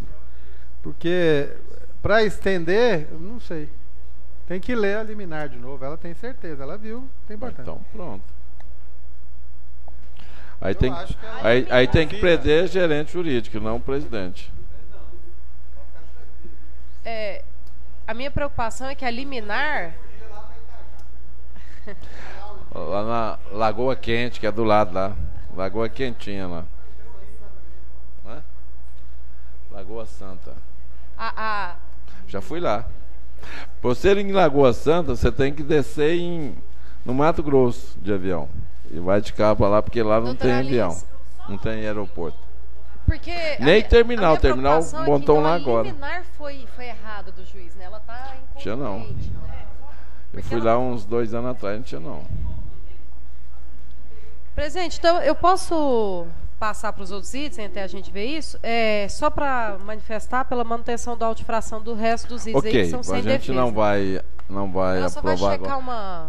uma informação. Pois é, não, então nós vamos deixar ele suspenso enquanto você fala. Isso. O que é? Qual que é o seu... Não, é do 8.2 ao 8.6, os itens são todos pela manutenção, são processos sem defesa. Todos concordam com o voto da conselheira em relação ao 8.2 a 8.6, aprovado por unanimidade. Ponto final, conselheiro? Sim. Até a gerente jurídica voltar. Vamos votar o do Zé Duarte. Não. É rápido, porque a nossa secretária executiva está com problemas de alimentação. Então vamos dar um intervalo. Intervalo de 5 minutos para retorno da nossa gerente jurídica e para tomar um café. E o conselheiro Zé Duarte, que está faminto. Pronto, Luiz? Bom, retornando à nossa reunião, em relação ao processo anterior relatado pela conselheira Ana Carolina, com a palavra a nossa gerente jurídica. Surgiram alguns questionamentos, até da advogada que está analisando o processo. Eu conversei com ela por telefone e solicito para retirar de pauta, para que na próxima reunião, ou quando for possível, a gente discuta o assunto. Bom, a minha pergunta é só, mas o 7.6 não tem nada a ver, que lá pode seguir normal, né, doutora Alice? Não, ela já pediu para tirar de pauta. Solicitaria os dois. Ana Carolina, ela mesmo então a gente tem que vou falar aqui. Por solicitação da nossa gerente jurídica, fica o pedido de retirada de pauta dos processos 7.6 e 8.1 para melhor averiguação. Consequentemente, fica anulado o voto do processo 7.6. Eu só queria fazer uma observação. Eu já tinha até me preparado para votar a favor do voto da relatora, porque a gerência jurídica, com todo respeito, disse não tem problema. Foi só alguém dizer que se houvesse qualquer problema com o juiz, ela ia responder, ela saiu aqui correndo, pegou o telefone e voltou com outra posição. Isso é que se chama ser precavido. Eu gostaria era de até melhor instruir o processo. Até para colocar cópias. De vez em quando é bom ser precavido. Desse processo dentro do processo administrativo. Né, Danilo? De vez em quando é bom ser precavido. Uma vez ou outra. Quando foi qualquer coisa, vamos aprender a gerência jurídica, né? Correu lá e forjar. Eu agi rápido aqui, você viu, né? Bom, dito isto, eu posso... Item 11. Item 11. Com a palavra o conselheiro José Duarte dos Santos.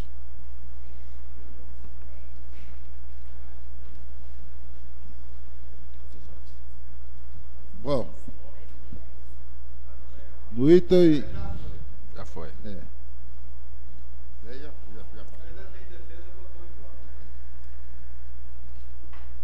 Já passou. Item 11, conselheiro José Duarte dos Santos. Foram votados em bloco 10. Os 10, né? Então os 10 estão dispensados. Não, o meu era 10. 91, 9, Então me restou os processos do item 11 com recurso referente a saneamento de Goiás. Processo 2009, final 6875, interessado saneamento de Goiás, S.A.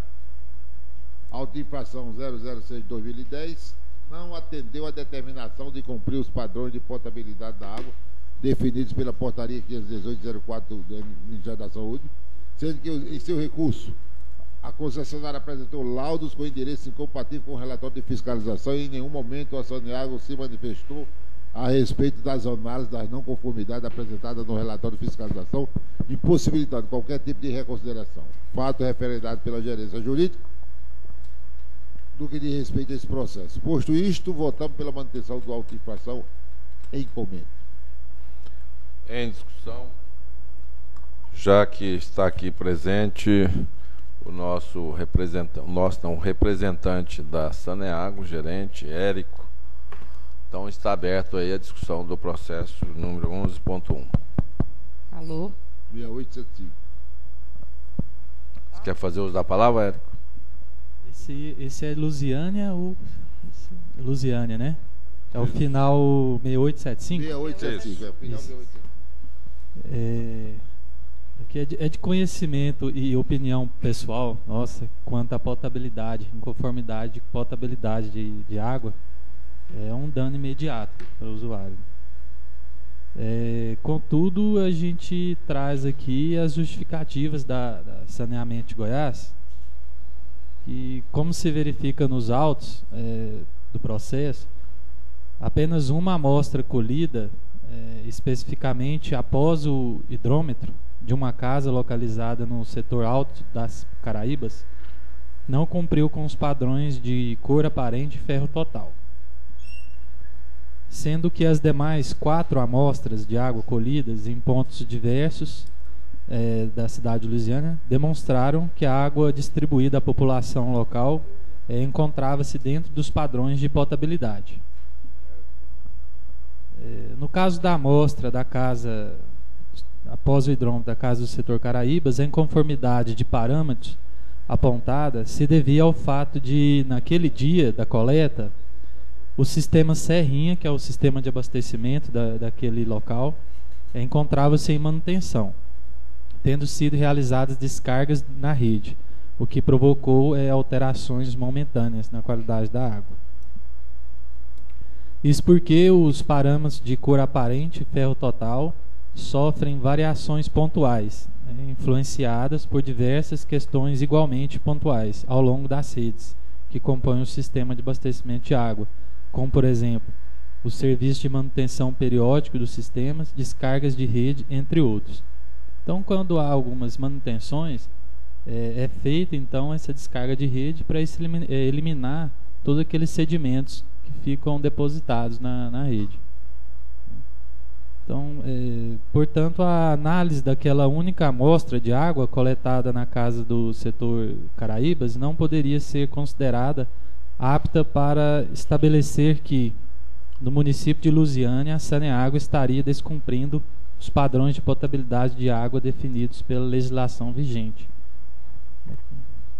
Bom, está aqui presente também a Lara, que é a supervisora lá da gerência de saneamento. Você quer fazer alguma intervenção, Lara? Lara, esquece, já vai complementando sua fala aí. Foi o quê? O que foi achado? Coliforme? Foi a questão de ferro e cor aparente. Ferro. Só que tem só uma questãozinha assim do processo. Vocês falaram que teve a questão da descarga, né? A Saneago não enviou nenhum documento comprovando essa questão, entendeu? Porque a gente até considera a questão da descarga e tal, é correto isso, mas não teve nenhum documento comprovando. É um ponto mesmo? Só um ponto. E vocês têm conhecimento desses outros 4 pontos que foram feitos que não foi detectado? Sim. Os 4 outros pontos, conforme o relatório de fiscalização, comprovam que os padrões estavam estavam dentro dos padrões, né, de Pois é, mas potabilidade. isso você está justificando o que houve realmente, justificando o problema que houve nesse ponto. Isso. E aí está exatamente, dizendo que nos especificado. outros 4 não houve. Por que nos outros 4 não houve, se houve num? Porque naquela linha da rede de distribuição houve uma manutenção. Só naquele ponto? Só naquele Nos ponto. outros pontos não? Não. Foi uma coisa localizada. A primeira defesa da Saneaga, a segunda, ela fala alguma coisa sobre isso? Ela só fala que atingiu os padrões corretos? Você lembra, Lara?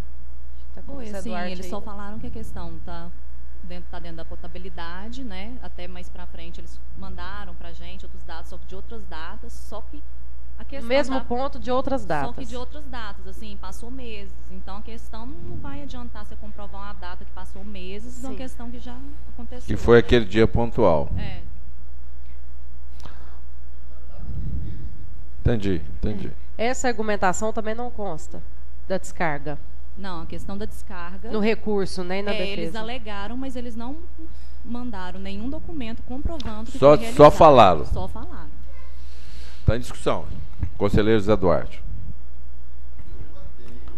Calma. Não está no voto ainda não, está em discussão. Ô, Érico, tem documentos que você comprova essa descarga? Ok. Deixa eu... Ok.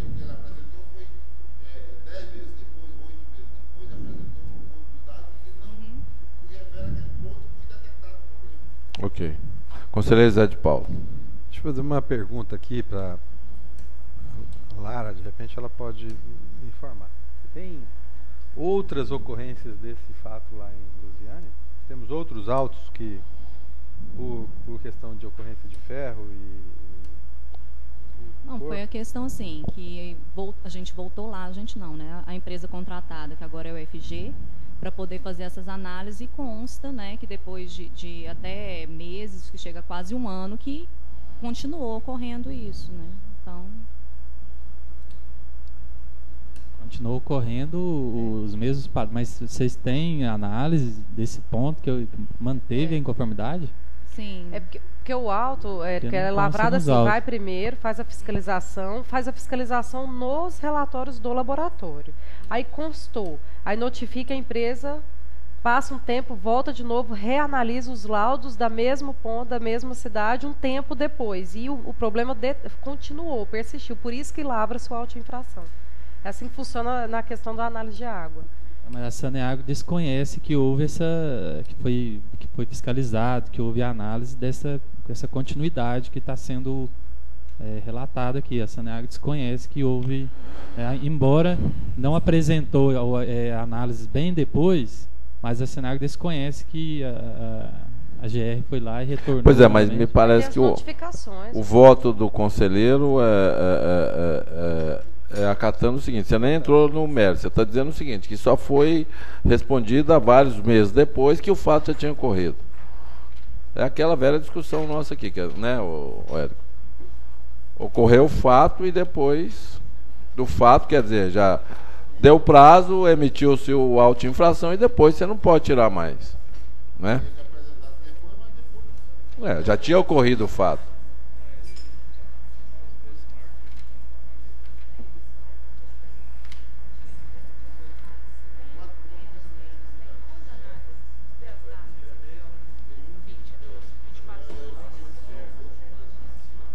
Então.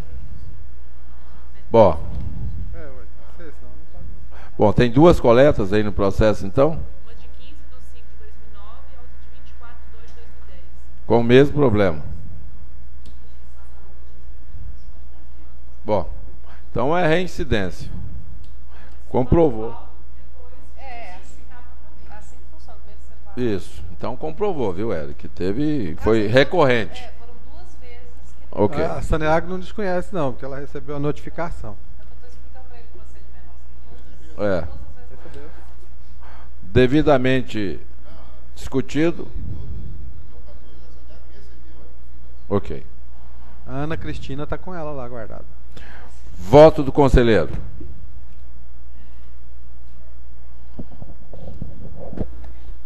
Diante a leitura dos dados apresentados nesse resumo, Eu voto pela manutenção do auto de infração em comento. Alguém tem voto no processo diferente do conselheiro? 2009-6875, final 6875. Alguém tem voto diferente? Discorda do relato conselheiro, do voto conselheiro José Duarte dos Santos?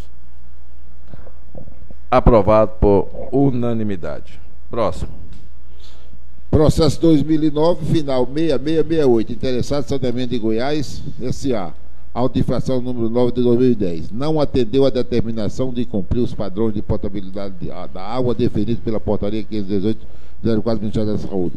Apresentou recurso manifestando-se a respeito, entretanto, sem apresentar laudo de análise que contrariasse os valores detectados pela fiscalização, tornando-se impossível qualquer tipo de reconsideração. Fato referendado pela gerência jurídica. Posto isto, votamos pela manutenção do auto de comento. Em discussão. Você lembra qual que é qual índice? Os parâmetros? Qual índice foi detectado aí? O índice, você fala... Não, de quê? Qual o problema? Foi cor aparente, turbidez e ferro também? total. Essa também? Só que essa tem a questão da turbidez também. Ah, tá. E assim, a Saneago, ela coletou depois pontos pra gente, mostrou que estava potável em outros pontos, só que assim, aconteceu na escola, o nome da escola, Escola Municipal Ayrton Senna. Só que ela apresentou resultados de análise de pontos aleatórios no Jardim Frei Walter e de coletas realizadas na saída da ETA. Então, depois ela apresentou resultados que não eram do local que teve os parâmetros diferentes, né?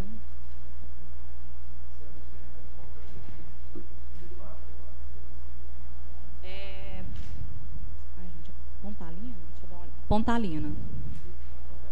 Pontalina. Em discussão. Érico, no caso da Saneago. Foi bem semelhante ao caso de Lusiânia, né? Também houve outras amostras, né, que estavam dentro do padrão, dos padrões, e nesse caso específico, dentro do colégio, houve essa inconformidade, e também foi devido a manutenções que provavelmente também não foi registrada, né, comprovando, porque são manutenções rotineiras que às vezes no momento na época da defesa o pessoal não se atentou em organizar essas documentações para serem apresentadas à GR. Mas é um caso bem semelhante ao de Lusiânia. Então agora assim a gente vai sempre agora procurar comprovar que aquela inconformidade foi somente com a manutenção, no sentido de no outro dia ou monitorar outro dia ou por horas mesmo após, né, a inconformidade, essas manutenções, quer dizer, a gente realizar análise no sentido de comprovar que foi uma questão momentânea. Isso. Que seja documentado, né? Muitas vezes isso não é documentado. Essa com a nossa nova equipe lá, presidente, a gente tá vamos dizer assim, popularizão mesmo, estamos chacoalhando o pessoal lá, tá? Justamente para melhorar essa comunicação, essa organização de documentos, né, dentro do tempo hábil. Okay. Então assim a gente estamos buscando isso, um trabalho bem preventivo. Que aí, Érico, se for, quando faz a fiscalização, a primeira análise dos relatórios, teve manutenção, já envia durante o período de notificação, que de água são 30 dias, nem lavra a auto-infração, sabe? Já arquiva o processo, já fica tudo documentado. Vocês perdem o prazo muitas vezes. Voto. Bom, diante do que foi relatado, com relação ao processo 2009-6668 final, meu voto é pela manutenção do auto de infração em comento, relativo a saneamento de Goiás S.A. Todos os conselheiros concordam com o voto do relator, José Duarte? Aprovado por unanimidade. Próximo. Processo 2007, final 6025, interessado, Diretoria de Saneamento de Recursos Naturais. A auto de infração 018-2009. Foi constatado o uso de recursos hídricos de água subterrânea sem a respectiva outorga dos direitos de uso. Apresentou recurso solicitando a desconsideração da auto-infração e prorrogação do prazo, tendo em vista as providências tomadas para regularizar as outorgas junto à SEMAR. A gerência jurídica manifestou pela manutenção do referido auto, ressaltando que é mera expectativa de direito a alegar o pedido de obtenção de outorga junto à SEMAR. Manifestação esta referendada pelo despacho da gerência jurídica sobre o caso em comento. Em discussão. Em discussão. Quer algum esclarecimento, conselheiro? Tem algum esclarecimento com relação?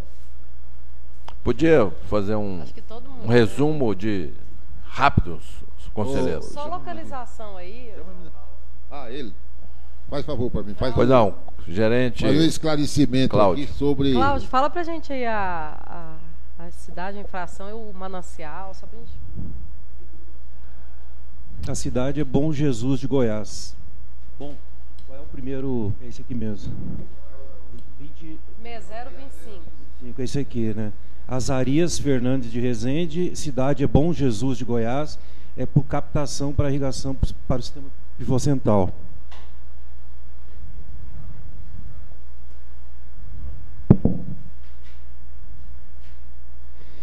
Em 31 de agosto de 2011 foi recebido pelo usuário, a notificação de penalidade e a resolução da Câmara Setorial de Recursos Naturais, onde se concede prazo de 15 dias para apresentação de recursos junto ao Conselho Regulador. Protocolizado em 14 de setembro de 2011. Então foi dentro do prazo. No recurso é alegado que quando da tentativa de regularização junto à Secretaria do Meio Ambiente e dos Recursos Hídricos foi requerida a construção de uma barragem para acumulação de água, e que para isso seria necessária a concordância de todos os confrontantes, que segundo o documento juntado na folha 34 do processo, não ocorreu. A partir disso, no recurso, afirma-se que o usuário contratou novo estudo para indicação de uma nova localização para execução do barramento. Por fim, é solicitado o cancelamento da auto-infração e o alongamento do prazo para a apresentação da documentação solicitada. Pelo exposto, e constante nos autos, observa-se que transcorridos mais de 4 anos da data de fiscalização, o usuário não apresentou, até a presente data, autorização para o uso das águas para acumulação em uma barragem. Possuindo ainda nessa data, em novembro de 2011, pendências junto ao órgão outorgante. E dessa forma a gerência se manifestou pela manutenção da auto-infração. Foi quando a fiscalização inicial? 4 anos atrás, de 2011. Às vezes o relatório dele fica... Março de 2007. Quer dizer, em 2007 foi detectado o problema, 4 anos depois não tinha sido feito nada. Vocês pesquisaram junto, você falou que tinha pendência ainda. De quando é o seu relatório de pesquisa? É, o barramento. Novembro de 2011. Então, até hoje, né? Hoje nós estamos em agosto de 2012. É o relatório técnico.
Estou com o ouvido muito afiado, pega as coisinhas assim no ar.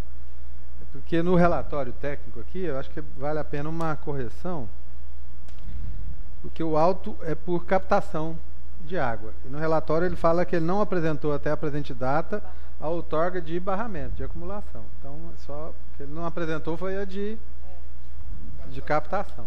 Só o detalhe que eu... Eu fiquei em dúvida. Geralmente tem 2 autos.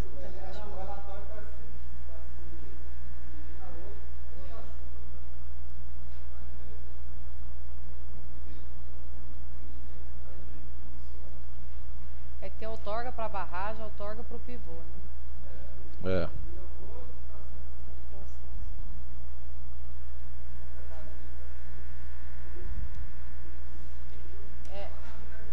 É Azarias ou... Azarias Fernandes de Resende. Voto do conselheiro. Você vota pela manutenção. Todos concordam com o voto do conselheiro? Diante dos fatos aqui expostos, com relação ao processo 2007, final 6025, o meu voto é pela manutenção do auto de infração, considerando que não foram apresentados fatos novos que justifiquem a anulação do mesmo. Todos concordam com o voto do conselheiro? Aprovado por unanimidade. Próximo. Processo 2007, final 4270, interessado, Diretoria de Saneamento de Recursos Naturais, auto de infração 106 de 2009. Foi constatado o uso de recursos hídricos e recursos hídricos de águas superficiais sem a respectiva outorga de direito do uso. Apresentou recurso solicitando a reconsideração e o cancelamento da multa em vista das providências tomadas para regularizar as outorgas junto à SEMAR. A gerência jurídica manifestou pela manutenção do referido auto, ressaltando que é mera expectativa de direito alegar que as outorgas estão em fase final, aguardando somente a vistoria e a portaria prestes a ser entregue. Manifestação essa está referendada pelo despacho de gerência jurídica. Votamos pela manutenção do auto de infração, uma vez que no recurso não foram apresentados fatos novos que justificam a anulação do mesmo. Os casos aqui são águas superficiais, mas é a mesma natureza. Em discussão, o relato e o voto do conselheiro. Cláudio, fala para mim o usuário, por favor. Vou até fazer uma sugestão. Paulo Célio Cunha da Silva, município de Goiás. Cidade de Goiás? Isso, a intervenção é no município de Goiás, né? O Santa Maria. Fazenda Santa Maria. Todos concordam com o voto do conselheiro? O recurso, ele alega o quê, Cláudio? Não, ele alega que ele admite que não tem outorga e que a partir da aprovação de uma resolução do Conselho de Recursos Hídricos, né, que daria uma outorga temporária para quem tinha pivô a partir de um certo período para trás, ele conseguiria se regularizar. Né, mas o importante é que na data da fiscalização ele não tinha. Né, o pivô, não tinha autorização para... Quando é a data da fiscalização inicial? 2006, julho de 2006. Isso é uma questão extremamente complicada, né, que acontece na questão de recursos hídricos, da fiscalização de recursos hídricos, é porque a lei é bem clara, né? Para você usar previamente, você tem que ter autorização. Então, a maioria das vezes, essas defesas, os processos, eles tramitam normalmente e não há, no caso, a apresentação de um motivo que possa descaracterizar o auto, que é a outorga, né, anteriormente à lavratura do mesmo. Então, a discussão é até meio complicada, porque em que pese a grande dúvida paira sobre o critério de lavratura e de atribuição ao valor da multa, né, porque elas são consideráveis, o valor considerável, mas a infração em si, o fato de não possuir autorização para captar o recurso, existe. Isso é claro e todos eles assumem. Eu queria só manifestar aqui, porque eu já trabalhei nessa área, não diretamente com a questão do recurso hídrico, mas do recurso energético vinculado à questão do recurso hídrico. Eu fui coordenador de fiscalização do aproveitamento desse recurso hídrico pelos pivôs de irrigação. E era muito comum os proprietários contratar uma empresa, essas empresas especializadas nesse tipo de serviço, e deixar a critério das empresas, e a empresa não tomava providência, não ia atrás de licenciamento, não ia atrás de outorga, não ia atrás de coisas para nenhuma. Quer dizer, já para ganhar o seu dinheiro, chegava lá, montava o negócio e ia embora. E o proprietário, a maioria das vezes, nem sabia que era necessário previamente essa licença toda. quando chegava a fiscalização, no Aí nosso virava- caso... Aí virava um círculo vicioso, né? É. A coisa vai demorar lá mesmo, Isso, vai sair, então vamos fazer. vamos demorar. Então, seria de bom ouvinte que a própria GR, eu não sei se constitucionalmente aí seria orientação da nossa insigne de gerência jurídica, começasse também a corresponsabilizar essas empresas prestadoras desse tipo de serviço, para que elas não iludam, porque a maioria desses proprietários de terra, eles não dominam a lei, não dominam o regulamento, não sabem as coisas que tem que fazer. Já as empresas sabem. Ok. Então, corresponsabilizar elas nessas coisas também, e elas responderem solidariamente a esses fatos. Se for possível isso, a GR começar a providenciar isso. Ok. Nós sempre aguardamos até a manifestação dos proprietários. E quanto a esse fato, em nenhum dos processos que foi analisado até agora, nenhum proprietário alegou esse fato. Eles alegam arrendamento de terra, existem outras questões que são analisadas. Mas quando é feita a defesa, eles vão atrás da empresa, é a empresa que faz a defesa. Muitas vezes não tem nada. Não, tem que ser em nome próprio, é o proprietário. Isso. Qual? Ah, tá. No nosso caso, lá que a gente a nossa Entendi. fiscalização era em cima do consumo de energia elétrica por conta do gap tarifário, eles sempre alegavam isso, quer dizer, às vezes eles estavam lá consumindo fora de ponta, né? Na ponta, e a tarifa aí eles chegavam para reclamar e diziam, não, isso aqui é um pivô, vocês têm que ter uma prévia autorização para vocês terem esse gap tarifário privilegiado, porque senão vai responder como consumo comercial, industrial, seja lá o que for o registro da empresa considerada. Na maioria das vezes são agropecuárias, né? Mas aí os casos, a empresa que montou o negócio vendeu para ele o pacote do pivô, não disse nada que era necessário, pô, tem que resolver com ele. Agora, seria, no caso nosso aqui, que é recusido. Isso. No caso do recurso energético, ele tem um outro andamento, um outro comportamento, até porque está devidamente regulamentado pela ANEEL, não há dúvida nenhuma. Agora, no caso aqui, que é uma legislação estadual, seria bom que a GR pudesse também enquadrar essas empresas prestadoras desse tipo de serviço, para que elas não aproveitem a ignorância do cara e do afã de receber imediatamente, oferir o seu lucro, não deixa o cara em situação difícil. Claro, eu não sei se eles alegam isso, ou se eles vão atrás da empresa a posterior para que elas resolvam, ou se contratam uma terceira empresa para que ela tente resolver isso, eu não sei como é isso. Mas seria bom que eles já ficassem alertados, os prestadores desse tipo de serviço, que existe a GR e a GR está de olho nas atividades deles. É complicado, não sei nem se é a competência da GR para isso, mas o que eu queria dizer é o seguinte, conselheiro, é que como o Cláudio mencionou aí, a própria SEMAR, no intuito de tentar resolver um conflito antigo, que é essa situação, porque durante muito tempo os governantes fomentaram o crescimento da agricultura, né, aumento da produtividade e tal, a qualquer custo, sem um pensamento, um planejamento em relação a questões ambientais e principalmente, vamos descartar essa questão ambiental, falar da questão econômica mesmo, porque a gente está tratando de distribuição de um recurso que é finito, limitado, né? E que quando ele é usado excessivamente, ele falta e causa inúmeros problemas e conflitos. Então, o que a gente observa, para te tranquilizar, já de um certo tempo para cá, eu não me lembro exatamente o ano, acho que foi 2009 ou 2010, a maioria desses empreendimentos eles são financiados, né, pelas instituições financeiras, geralmente oficiais, BNDES ou Banco do Brasil.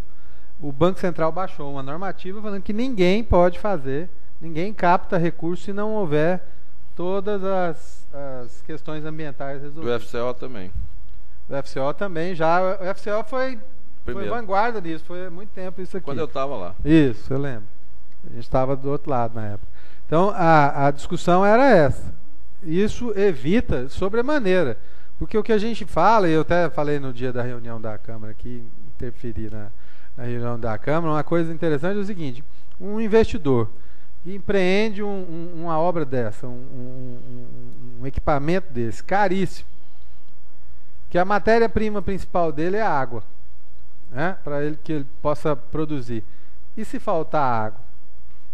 Nessa hora ele vai cobrar do Estado, que é quem é o responsável pela gestão do recurso. Que é o dono da água, vamos dizer assim. Não, quem é o dono da água, não, que é o responsável por ela. Ok. O dono somos todos nós, né? É. Então o grande problema é esse. Se ele tiver outorga, ele está coberto para poder pleitear juridicamente uma ação, uma perda. Agora, se não tem, ele está concorrendo para a falta do recurso. O que a gente tem na administração de recursos hídricos no Estado são conflitos antigos, históricos, e muitos deles causados por esse afã de investimento. Teve uma época que era moda pivô central, todo mundo montava. Aí você tinha problemas de energia nas cidades de médio porte, pequeno porte, que quando dava a hora de todo mundo tomar banho, caía a energia na cidade inteira. Porque você ligava, o pivô central fica ligado geralmente 24 horas, ficava. Então era um gasto de energia muito grande, o horário de pico da população, a energia caía. Sem falar da água, que muitos deles captam de mananciais de abastecimento das cidades. E em determinados momentos acabava mesmo, não tinha água na cidade. Então esses conflitos, e a legislação ela é antiga, e engraçado quando se alega a ignorância da lei em relação a isso, porque Goiás saiu na frente. A lei de águas estadual ela é anterior à lei nacional, à lei de águas do Brasil. Goiás regulamentou essa situação, saiu na frente no intuito de fazer com o ex-quase futuro sogro da nossa gerente jurídica ali, que trabalhou à época e fez uma discussão mais ampla e aprovou a legislação para garantir, né, e resguardar a disponibilidade de recursos. Em relação ao sogro eu nem digo, mas em relação à sogra... Tá gravando. Escapou de uma. Mas é o seguinte... Queria... Ok? Tá gravando, mas não tá filmando. Todos concordam com o voto do conselheiro? Aprovado. Não tá filmando, não. Por unanimidade. Item 12. Presidente, antes de passar para o outro item, eu queria fazer uma sugestão. Os processos antigos de hídricos, o de saneamento, ele já começava a identificar na capa do processo, tem interessado Saneamento S.A. de Goiás. Aí já vinha especificado que era Saneago. O hídricos, ele vem assim, Diretoria de Saneamento e Recursos Naturais.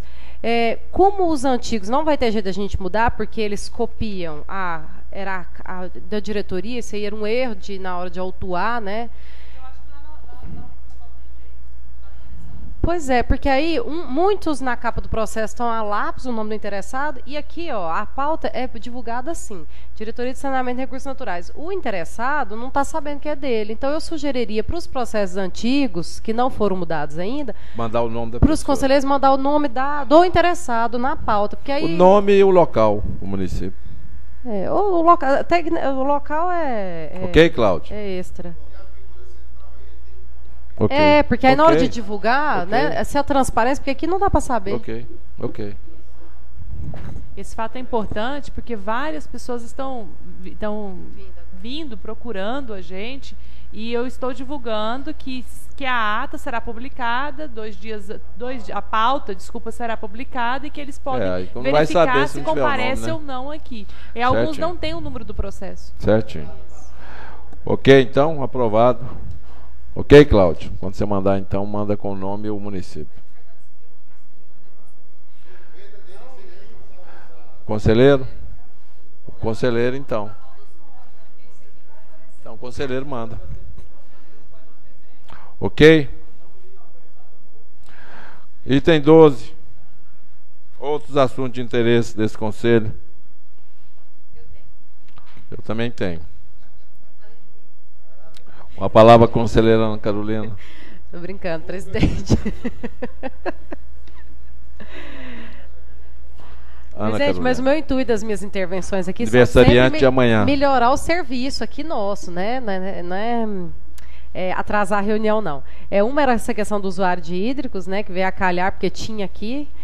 A segunda, presidente, eu queria cobrar, eu não sei se é possível colocar uma discussão aqui rápida, porque a Câmara de Bens Desestatizados, como coordenadora, nós temos tendo uma dificuldade muito grande na questão do representante do Estado, que é da PGE. A Câmara é a única que não tem suplente. Todas as outras, o representante do Estado tem suplente. Esses dias foi o de hídricos. Porque o suplente era da Segplan e eles não indicaram, e eu não fui atrás, não. Tem como mudar esse órgão, então, alguma coisa assim, presidente? Suplente ou... porque o que está acontecendo?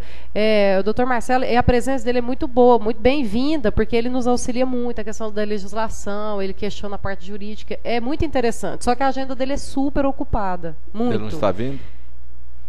Eu acho que ele faltou duas, uma ele foi convocado pelo governador, a outra ele não veio, a agenda dele é super apertada. A gente já faz em um dia da semana por causa do pedido dele. Ele pediu que fosse um determinado dia da semana e à tarde. Então, às 3 da tarde foi pedido dele, a gente mudou para ele.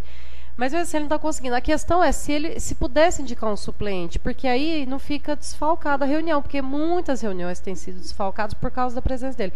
Ana Maria não está aqui, né? O Delmino que organiza essa questão da reunião, mas eu vim trazer, e foi dito que, parece que o Gilvan falou, que representando os estados não tinham suplente, mas eu não entendi muito essa argumentação, porque todas as outras câmaras têm. Não, só nesse caso, porque foi pedido um representante da Procuradoria e um da Segplan, que envolvia as áreas e tal, essa coisa, mas eles não indicaram, então... Tem como pedir a indicação da suplência para a PGE? Eu acho que pode. Tem como, doutora Alice, solicitar isso? Porque a gente está... Acho que sim. Vamos pedir isso. Vamos explicar. Explica que o conselheiro efetivo é o conselheiro tal e que a gente está solicitando um suplente. Que aí ele mesmo chama outra pessoa para vir. Ok. Bom, gente, eu deve estar chamando aí que eu tenho uma reunião ali às 11 horas, mas eu vou ser rápido aqui.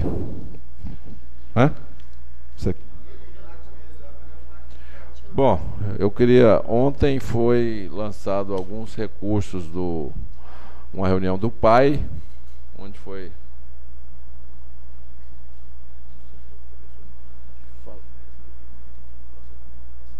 Não, então fala que eu estou descendo em 5 minutos. Fala para guardar lá que eu estou descendo em 5 minutos.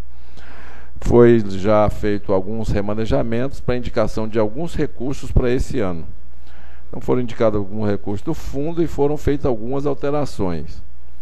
E foi solicitado a GR e foi atendido no caso de repasse de uma ajuda, já que não tem recurso para investimento e está havendo vários remanejamentos. Então alguns órgãos da administração pública estadual, como o DETRAN, como a Junta Comercial, como o Fundo Mineral, como o Fundo do Fomentar, e também a GR, o governador convenceu de que esses programas são programas, não é da GR, não é do governador, não é do secretário nem A, nem B, nem de presidente A ou B, mas é para a comunidade, para a população. E já que nós temos uma folga financeira aí, nós, através de decreto, e eu não vou discutir se ele é legal ou não é, um decreto do governador, que é a gente atender. Então, e eu concordo, já que isso é para vários, que faz parte daqueles 40 projetos prioritários, com selo de prioridade. Então, só comunicando que foi repassado para os recursos do PAI, 5 milhões de reais da GR para compor esse fundo aí, esse total, para estar fazendo isso aí. Ok? Segundo, ficou marcado para o dia 8, ou logo depois do feriado, o dia 7, vai ser dia 10, que é a segunda-feira.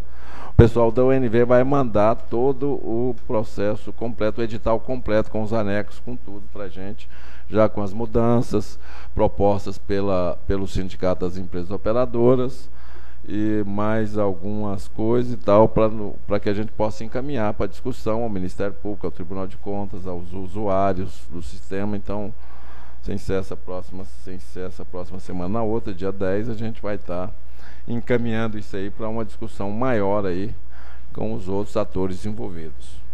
Ok? Terceiro, ontem nós fomos convidados Existe uma associação, já que o sindicato é um só, existe uma associação dos economistas, administradores e contadores da Saneago e uma associação dos economistas, administradores e contadores da CELG. Eles nos fizeram um convite para fazer uma apresentação sobre a regulação nesses órgãos, lá no Conselho de Economia, e ontem nós fomos lá, eu, o Jorge e o Eduardo, fizemos uma apresentação lá, foi muito boa, inclusive o Érico estava presente, muita gente da CELG, da Saneago. No sentido de estar esclarecendo isso, foi uma apresentação muito boa, o pessoal parece que gostou muito, então só informando a vocês aí que é uma iniciativa interessante de tentar popularizar, né, essa coisa que não é muito conhecida, essa coisa da regulação. Pois não, conselheiro.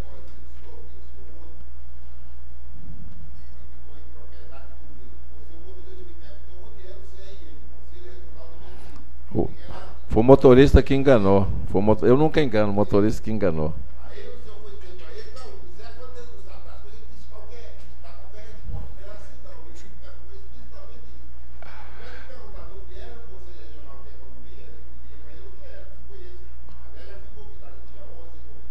Isso.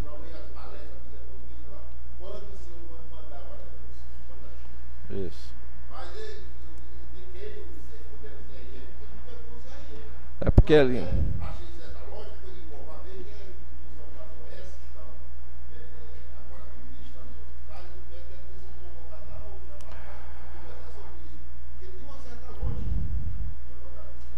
Mas é que o motorista do presidente engana, o presidente não. Isso. E para finalizar, o seguinte, Alice, eu queria pedir para enviar para todos os conselheiros. O pessoal já mandou uma primeira proposta do marco regulatório. Eu vi, mas eu quero conversar com vocês sobre aquilo. Eu acho que enviar para os conselheiros, para vocês já darem uma olhada aí e ver o que é mais. Lógico que a primeira proposta, dia 15 é o limite deles mandarem já uma proposta mais consubstanciada, mas já dá para ter uma noção que é aquilo que a gente já concordou, que seria uma lei geral, mais geral, e depois sendo regulamentado por um decreto.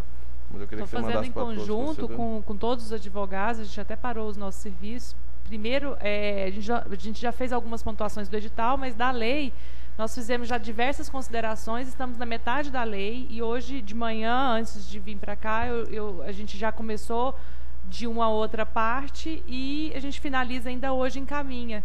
As considerações eu encaminhei para quem está conversando, eu posso encaminhar as nossas considerações para todos. Que eles fizeram algumas confusões e a gente está repassando para eles para que eles acham as soluções.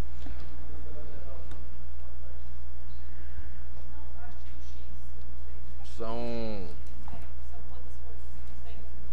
1, 2, 3, 4, 5, 6, 7, 8, 9, 10, 11, 12, 13.